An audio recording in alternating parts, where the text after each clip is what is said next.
Right, know what we haven't done? We haven't speculated on set 18 with the set code PEN, right? So that might be, PEN something or PEN something. But either way, it's going to be interesting because this is apparently where it all starts and kicks off for Silver Age, right? So what exactly does PEN have in store? Well, we also have a new set of information that is definitely quite interesting, and this is to do with the seasonal points, right, for competitive play.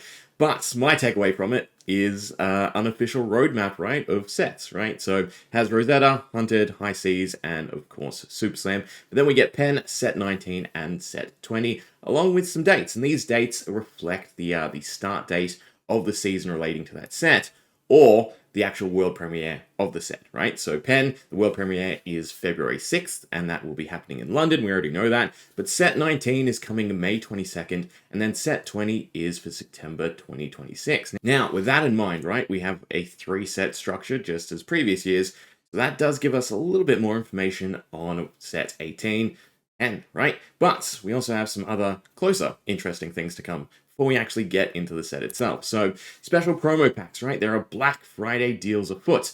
These are very, very curious little packs. There are 10 different promo cards applicable to one of these packs, and you can pick it up from any participating LGS, right? An LGS that essentially met the qualifications with LSS themselves to be afforded these packs, and it will be in a short supply, unfortunately, right? So eligible stores will receive 24 Black Friday promo packs, and they will be eligible to be given out with set purchases. So, yeah, if you're in the mood for some Black Friday shopping, why not pick up some Fab and maybe score yourself one of these Black Friday promo packs with 2 Cold Fall promo cards inside, of which, again, there are 10 different applicable promos. Don't know what they are just yet. That is definitely an exciting little treat to go along with your Black Friday spending. Now, speaking of Black Friday deals, why not check out Into the AM and pick yourself up some new wardrobe pieces, right? From stylish tees to pants and even jocks. There's something for every occasion. And of course, on right now is a wonderful Black Friday sale of up to 60%, running all the way through November and even a little into December, thanks to Cyber Monday. You've got till December 7th to get up to that 60% off.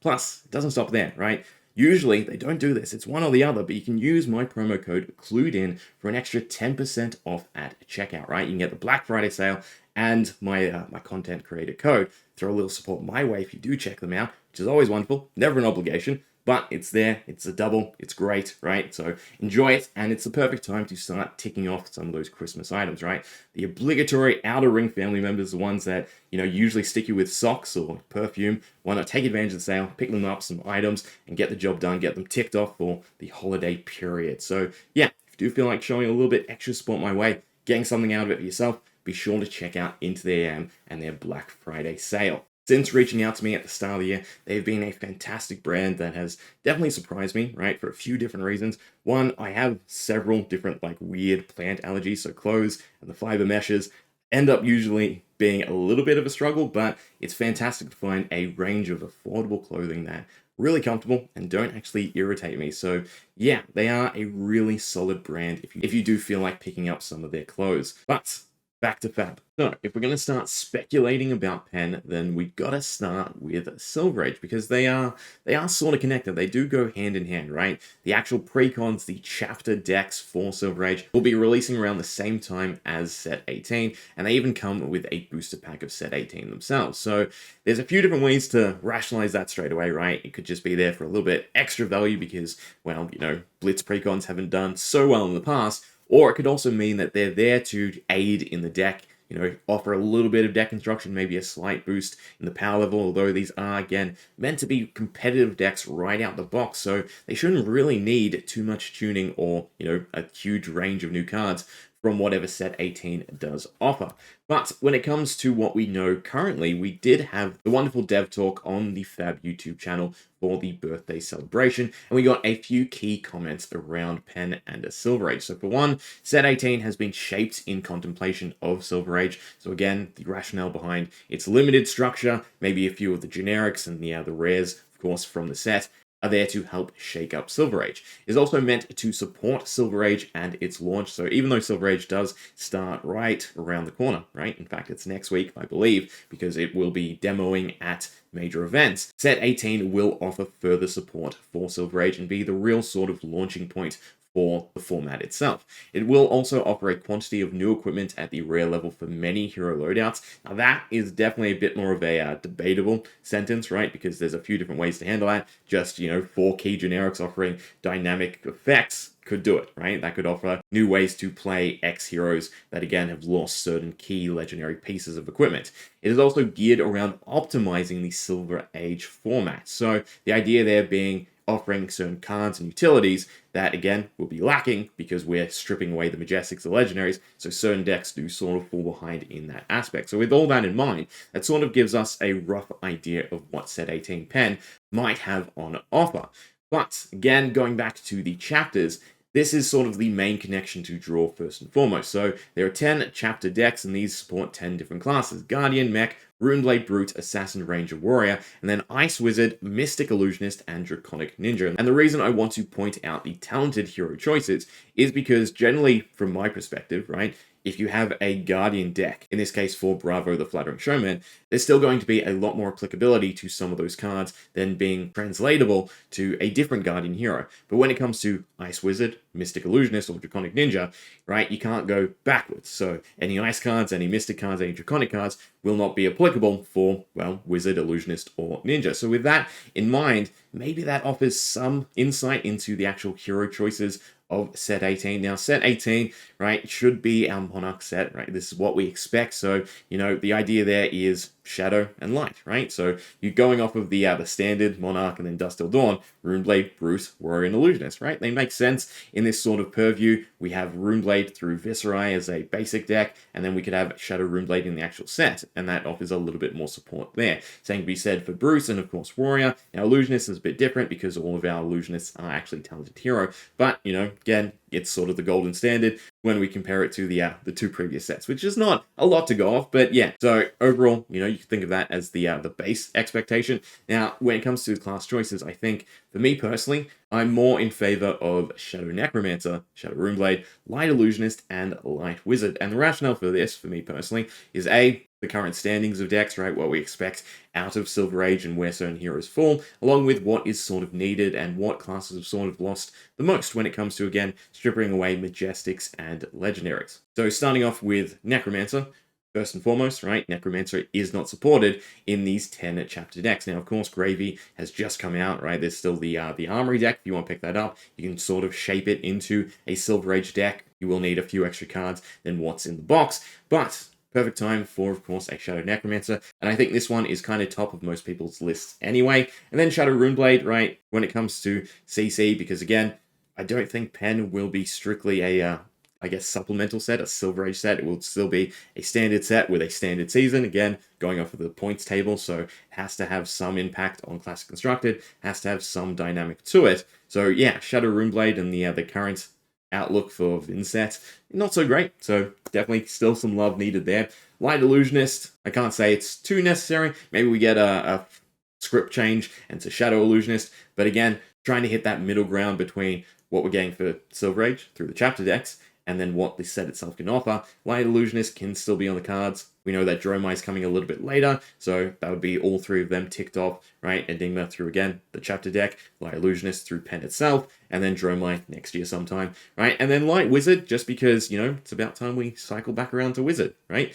And I think Wizard does end up being one of those classes that kind of needs to stick to the talented area because it can definitely dominate if, the right cohort of cards hit just Wizard in general, right? Kano can run rampant. If Blaze ever got an adult, probably run rampant. So I think it and Illusionist, along with probably Necromancer or any board state hero, are definitely a lot more favorable to be talented and lock away some of those really juicy cards. It frees up the design space. So yeah, as a starting point for what Pen might offer in terms of classes, still being in that vein of Monarch, Shadow Necromancer, Shadow Runeblade, Light Illusionist, and Light Warrior, right? So the question being, what do you got, right? What do you think? But a larger question to sort of ask, again, in terms of what this set could offer, is which classes / heroes are more dependent on Majestics and Legendaries, right? Which take the biggest hit? So right now, for me, and you can definitely disagree, right, and point it out if I'm wrong in any of these aspects, but you have classes like Mechanologist and Brute that have a very strong cohort of rares and commons,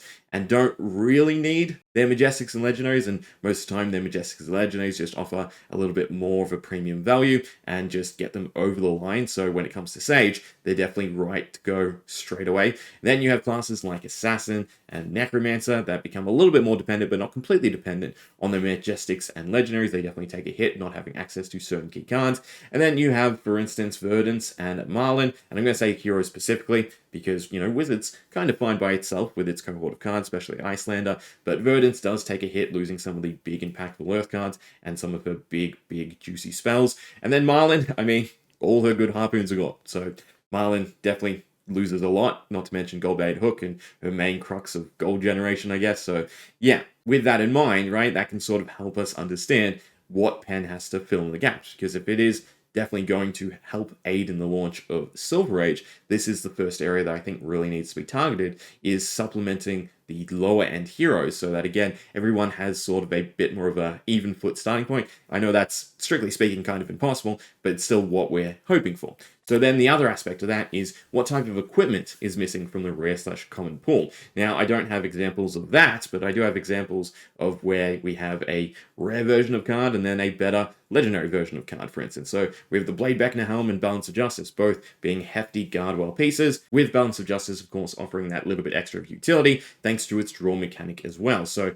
to me, they are basically the rare version and the legendary version. Same you said for Glory Seeker and Crown of Dominion. You've got draw for 3 and you've got draw for 2, although the gold and the royal proc do impact other things as well. And then we have Sunk Water Lookout and Crown of Providence, again showing a very similar effect, but with the Sunk Water set being locked behind an additional condition that makes them worse, but again kept in check when it comes to rares and commons for Silver Age in comparison to Crown of Providence. So when again it comes to that plethora of rare equipment, be it just a handful of generics to reshape or more specific stuff, this is sort of the idea that comes to mind for me, is looking through all the heroes. So think Stormstriders for Wizard, right? How would they tackle that sort of effect and mechanic in a rare/common aspect that, you know, wouldn't be grossly disgusting? So yeah, trying to figure that out is definitely going to be a nice indication of what might end up being printed in Set 18 Pen. But in terms of Set 18 aiding in the launch of Silver Age,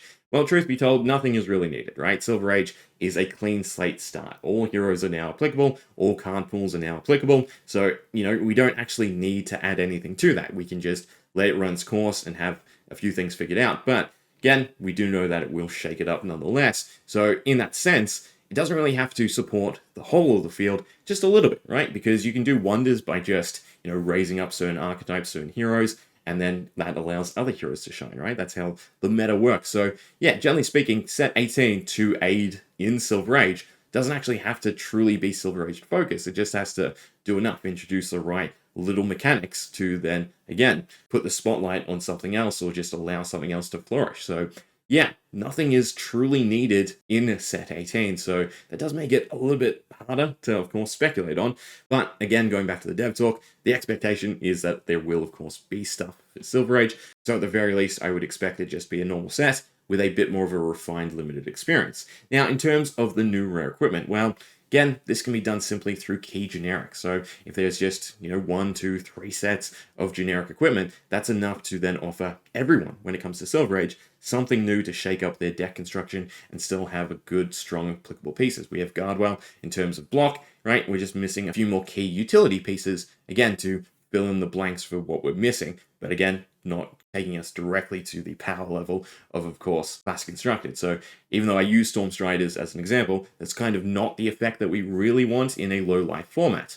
And then the last hint that was dropped was the fact that the new additions to the ban list were shaped with Set 18 in mind. And this one is a little bit of a curious thought, because when I look back at the cards that were added to the ban list, so we had the core ban list from Project Blue testing, and then we had these new cards added to it: Fiddler's Green, NIMBY, Vigorous Smash Up, Old Knocker, Honing Hood, and Reality Refractor.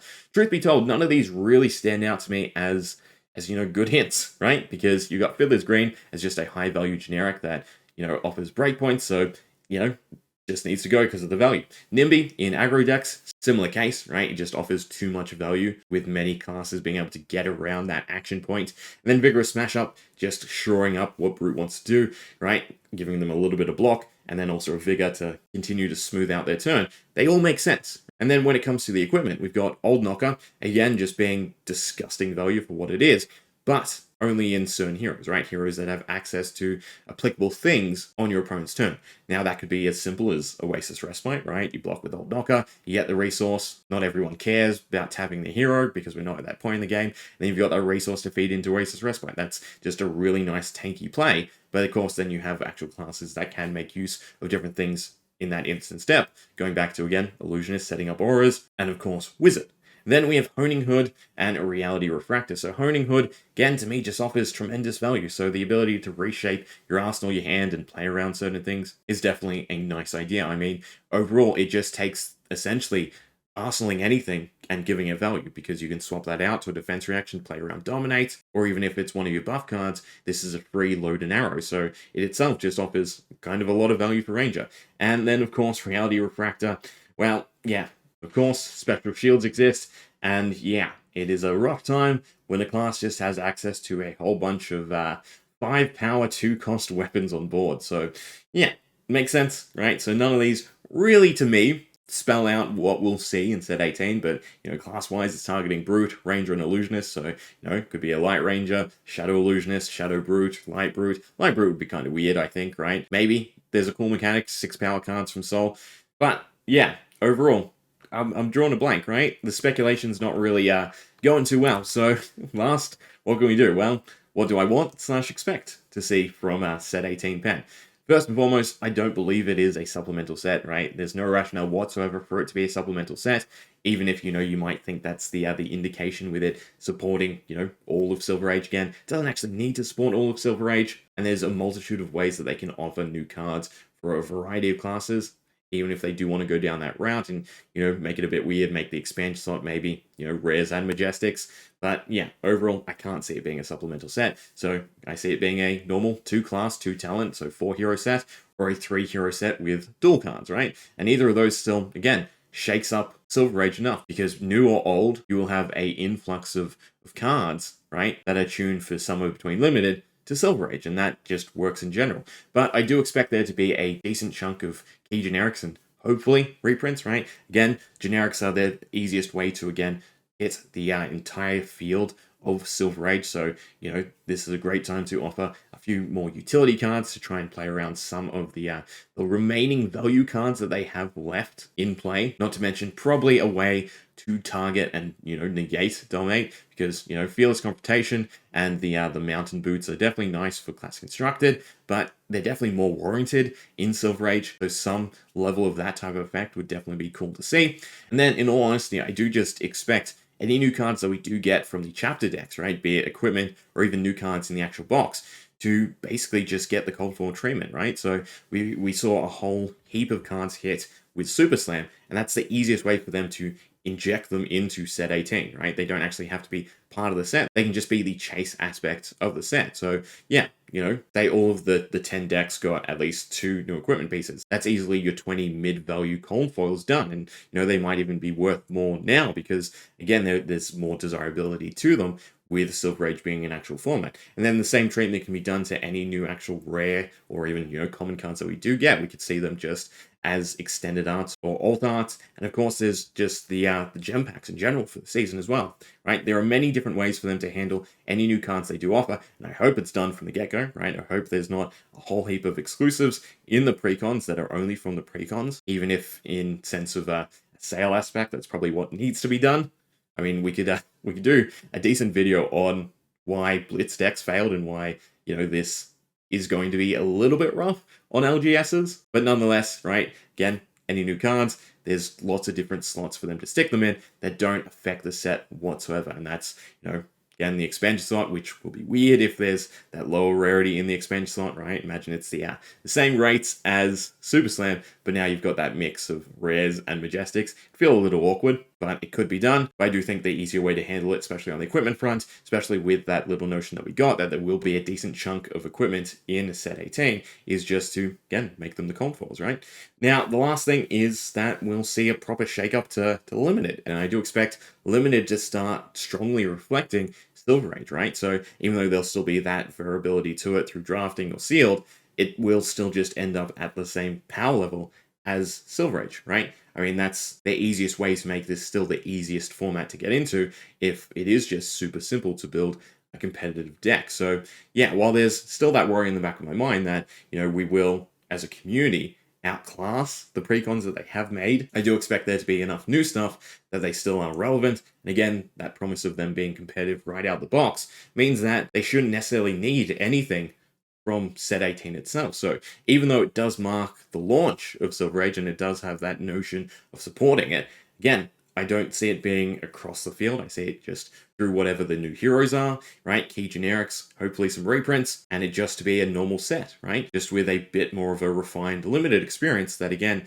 more strongly reflects Silver Age. So yeah, overall, that's my thoughts for set 18 so far. I mean, we'll hopefully get a little bit more info come next week, right? With Worlds kicking off. But nonetheless, what about you? What are you hoping to see and what do you expect to see from set 18, especially with it again being tied to Silver Age in some fashion? But yeah, we'll leave there. Hope you enjoyed. See ya.